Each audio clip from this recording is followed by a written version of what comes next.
rejection meant to break her ended up rewriting everything she believed about success, power, and legacy. What will you do when the world says you're not enough?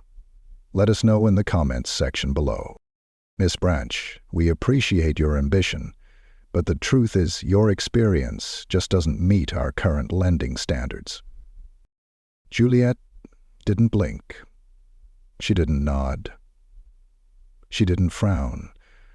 Instead, she sat perfectly still across the desk of Jefferson Bay Community Bank, her spine straight, her fingers clasped lightly in her lap, and her eyes locked on the man who had just carved those words into her skin like a branding iron.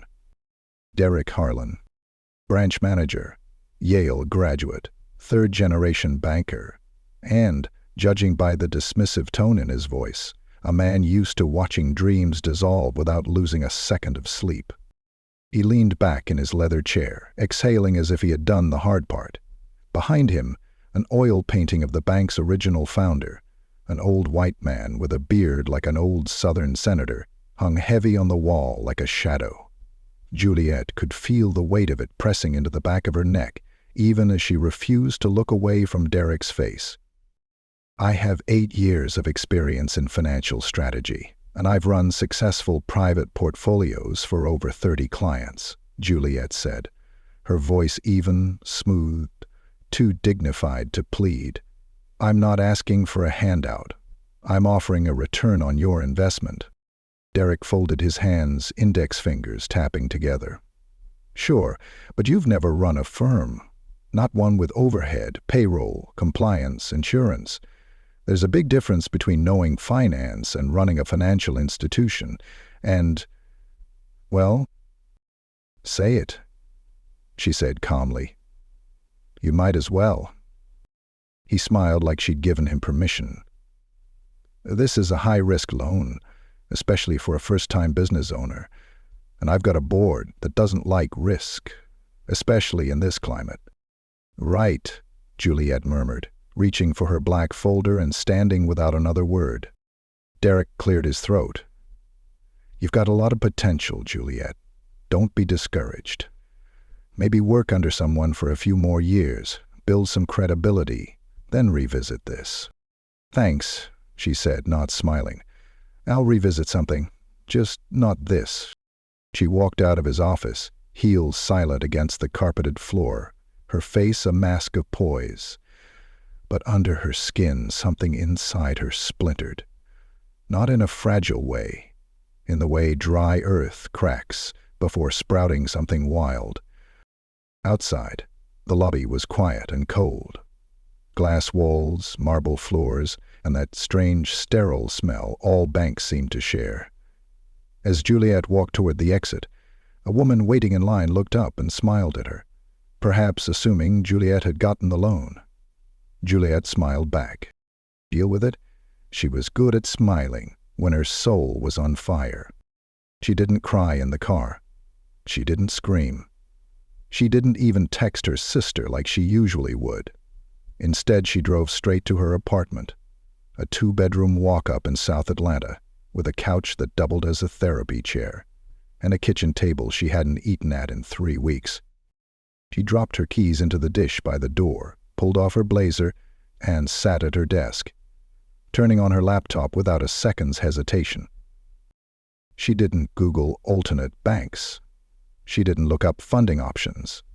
She opened her crypto dashboard. Her Coinbase account blinked to life, revealing the numbers she had memorized. Ethereum, Solana, Cardano, gains and dips, spikes and valleys. The timeline told the story of someone who hadn't just dabbled, but studied. Someone who had invested early, strategically, and smart. She clicked a tab marked Research Notes. Dozens of documents. Folders named Compound Models, Inflation Stress Tests, DeFi Protocols, Charts, Trends, Forecasts. She knew this language like her own pulse. Juliette was done begging. She was done being evaluated by people who'd never had to build something from scratch. She wasn't going to ask for permission again. That night, she pulled out a yellow legal pad and wrote at the top, "The alternate path to capital." Below it, in thick black ink, she drew a diagram. It wasn't fancy, just 3 words: learn, leverage, launch. That same night she worked until 2:34 a.m., breaking only to microwave leftover black bean chili and water her snake plant. Her mind spun with ideas: how to monetize the skills no one saw as credentials, how to bypass the gates that had been locked in her face.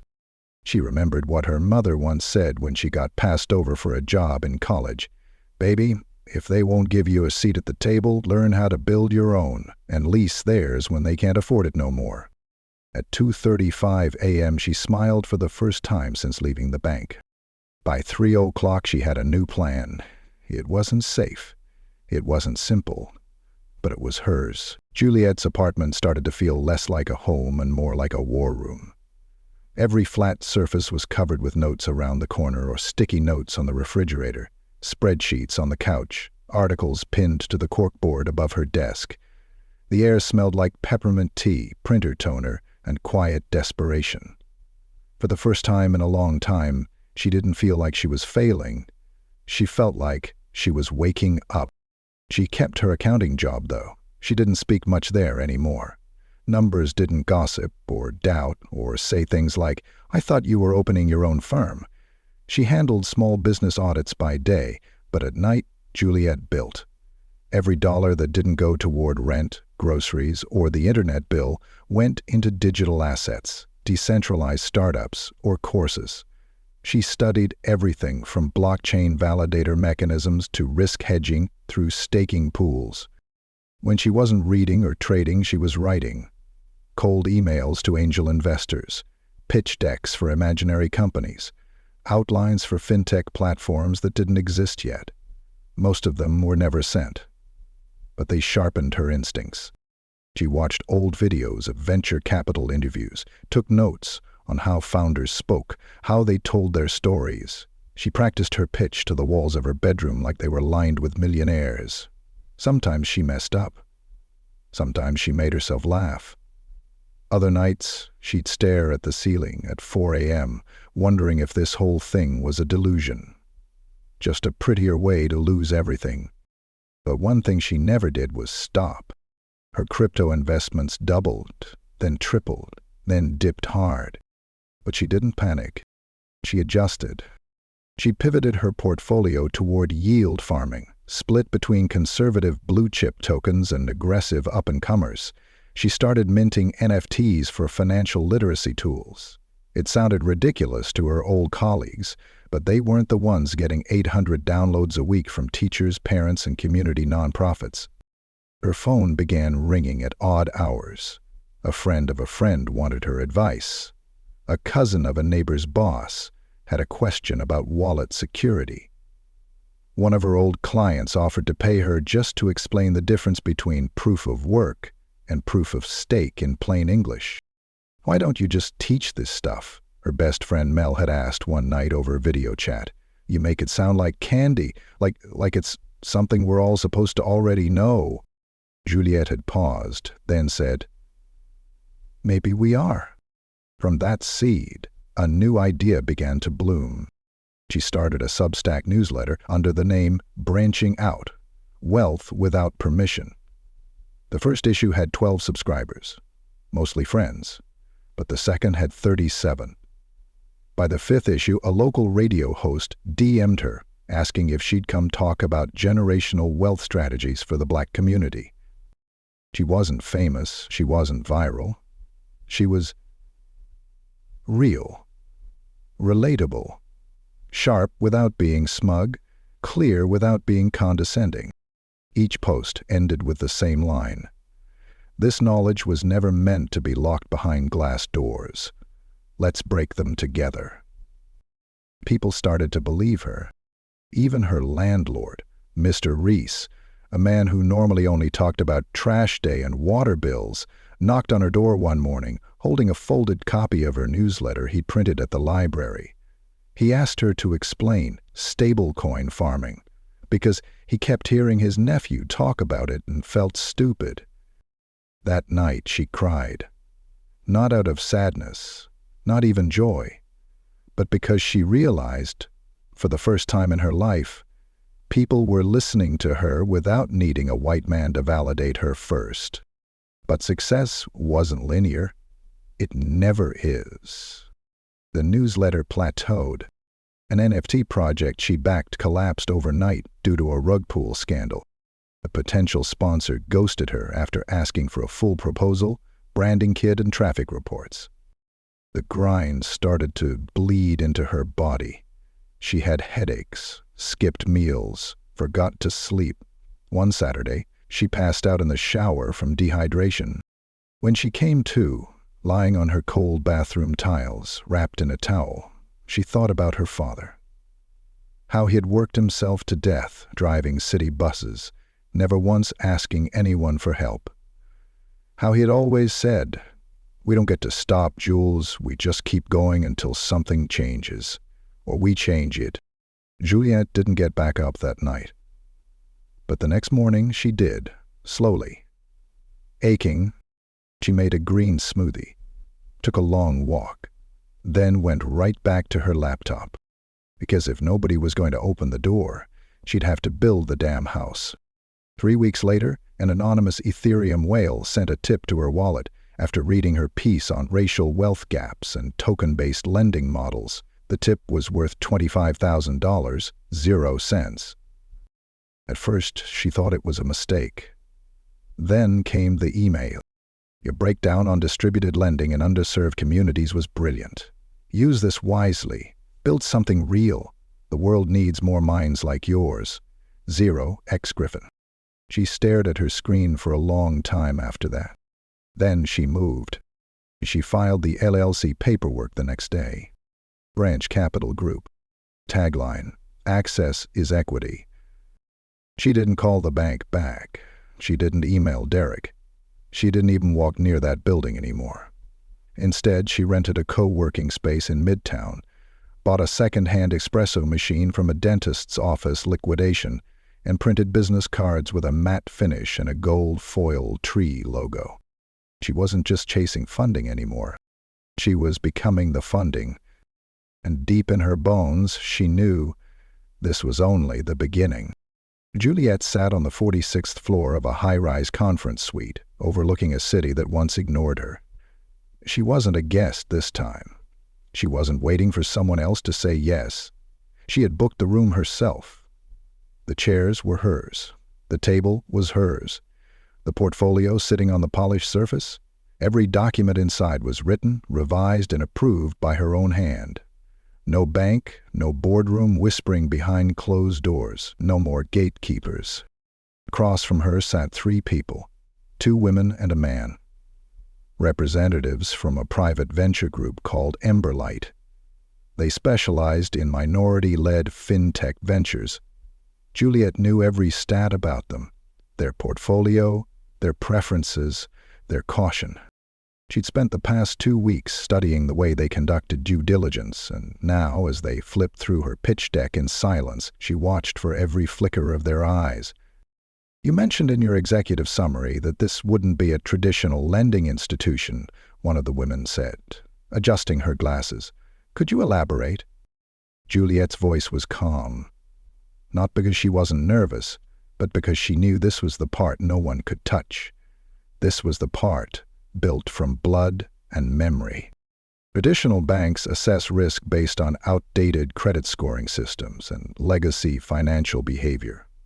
They assume everyone starts at the same point. We know that's not true, she said. So we measure differently. We incorporate income volatility modeling, community trust indexes, and smart contracts with risk-exempted interest thresholds. It's not about excluding people. It's about recalibrating the scale. The man nodded slowly, scribbling something on his notepad. And you plan to offer lending to startups? Yes, she replied. But not just any startups. Women-led, black-led, brown-led, queer-led. The kind of ventures that don't get past round 1 at most capital firms because they don't know the right people.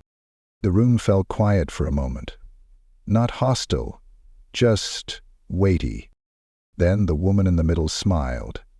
"That's bold." Juliette smiled back. "Saul was telling me I had too little experience." After the meeting, Juliette didn't wait to hear back. She returned to her office, still the co-working space, but now with a dedicated corner glass room they jokingly called the vault. Mel was already there, surrounded by sticky notes and empty coffee cups. "How'd it go?" Mel asked without looking up. "They didn't flinch, Vladimiran," Juliette said, removing her heels and tossing them beside the couch. "That's either really good or really bad." Mel spun in her chair. "Girl, if they were scared, they wouldn't have booked that big of a room. They came to play." Juliette shrugged, opening her laptop. "Then I hope they're ready to lose." The grind didn't stop. If anything, it sharpened. Now that Branch Capital had legal standing and early-stage capital from her crypto gains, Juliette started building the platform. She hired developers from freelancer forums, vetted them herself, and ran Zoom stand-ups daily. She worked through interface mock-ups at 3 a.m. with designers from Nigeria, Vietnam, and Brazil. She paid in crypto when PayPal failed. She learned phrases in 3 languages just to keep communication fluid. She didn't sleep much. But this time, it wasn't burnout, it was adrenaline. Within 6 months, a beta version of the Branch Capital portal was live. It was clean, functional. Users could register, run a self-guided credit assessment, and apply for microloans without ever entering a building or speaking to someone who didn't understand their life. The first week, 20 applicants. Second week, 107.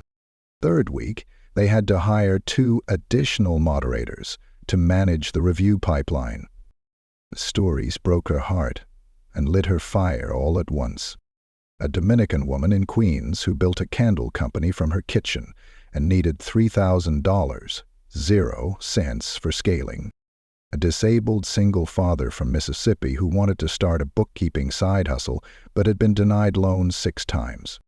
A former foster kid who coded mobile apps at night and just needed a laptop that didn't crash every 4 hours. They weren't asking for luxuries, they were asking for a chance.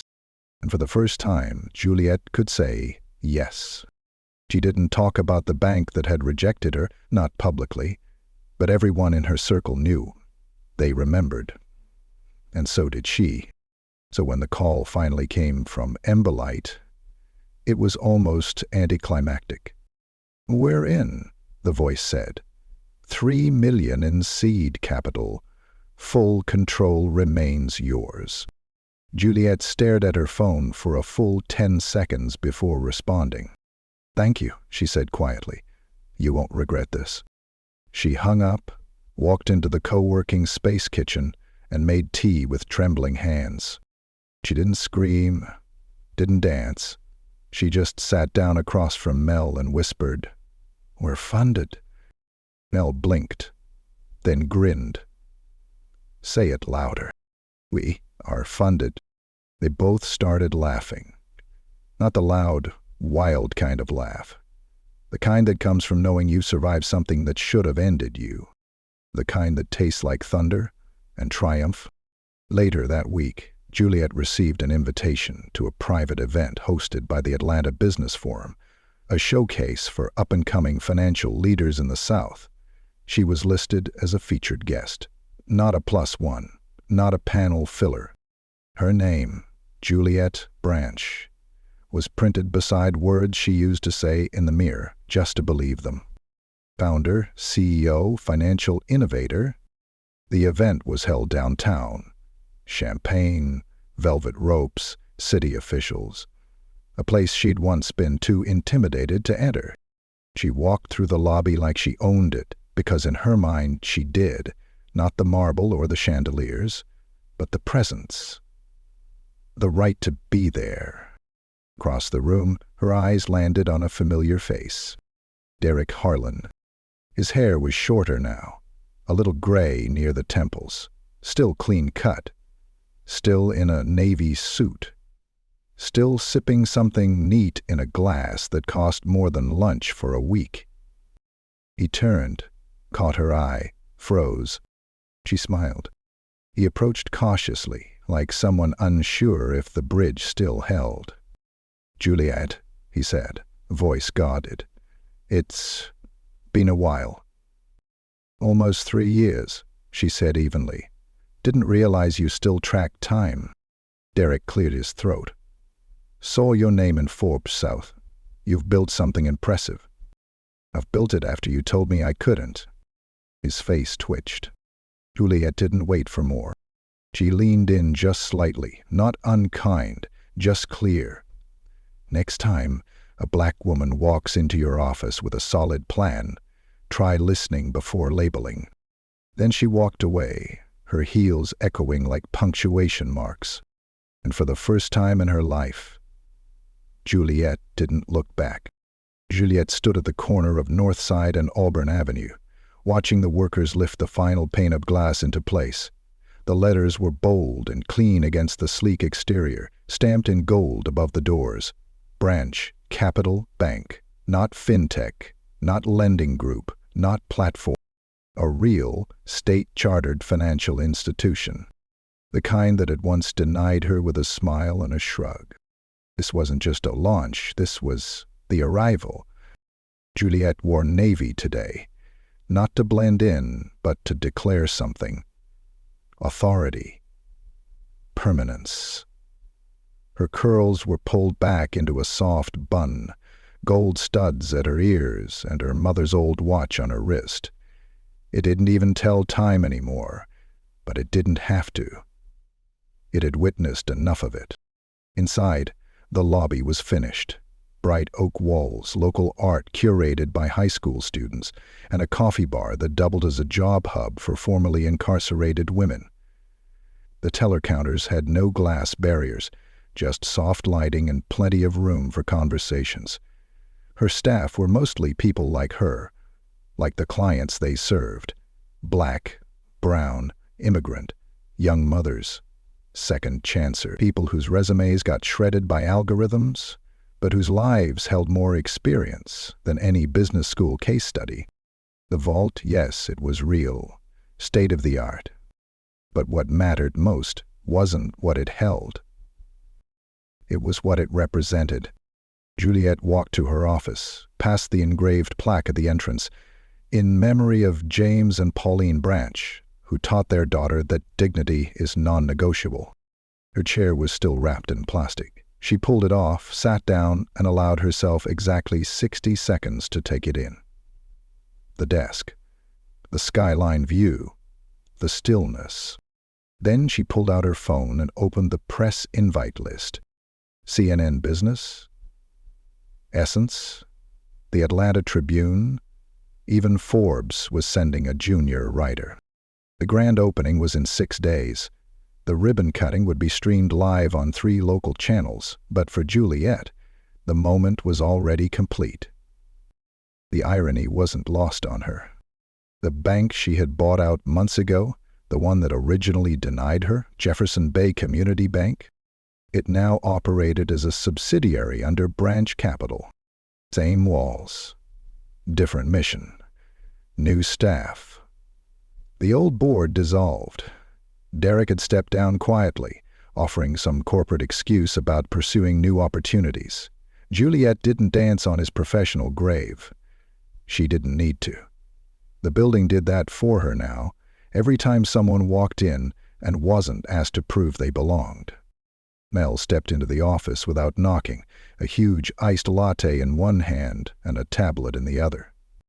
"You know," she said, "they just added your name to the mural on the Beltline." Juliette raised an eyebrow. "Which mural?" "The one with all the Atlanta pioneers. It's you, Stacey Abrams, a young Martin, and Rosa in that huge pink dress. Girl, you made the wall." Juliette laughed. "I haven't even opened the doors yet." "Doesn't matter.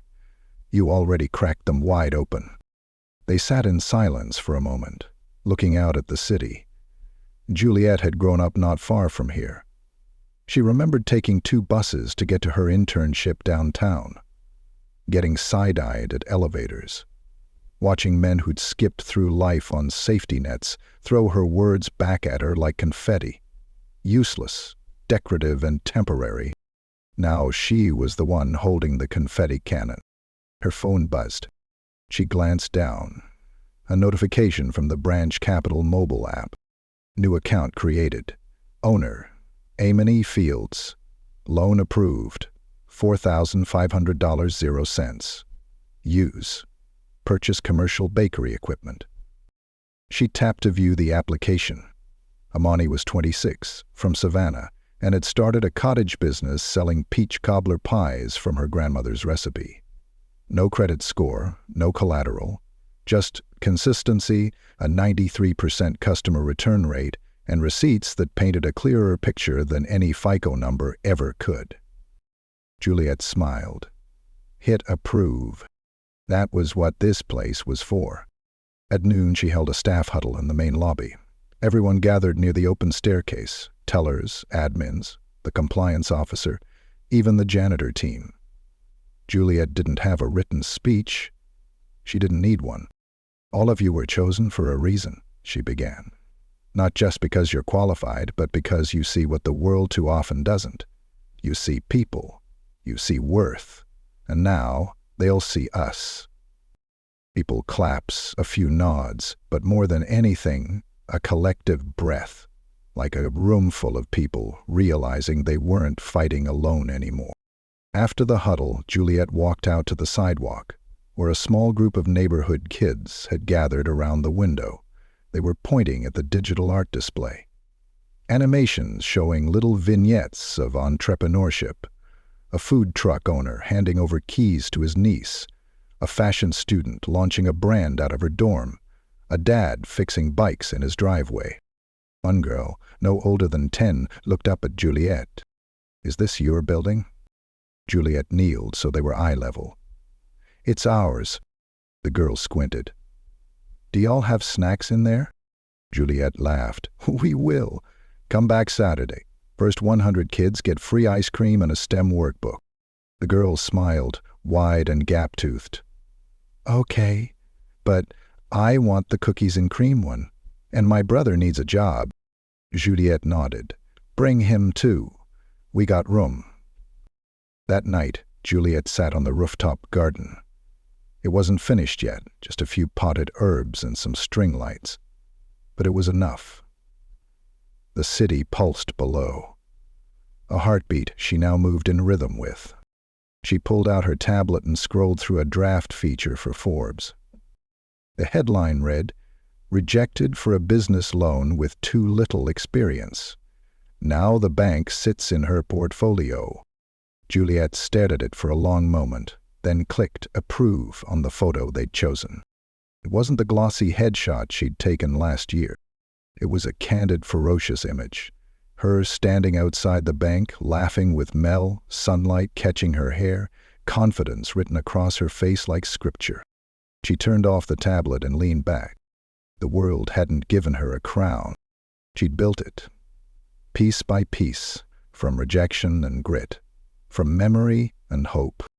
And now it sat firmly on her head, not to be admired, but to be used, to lift others up, to remind them what was possible, to prove that power, when reclaimed, doesn't echo the past, it rewrites the future.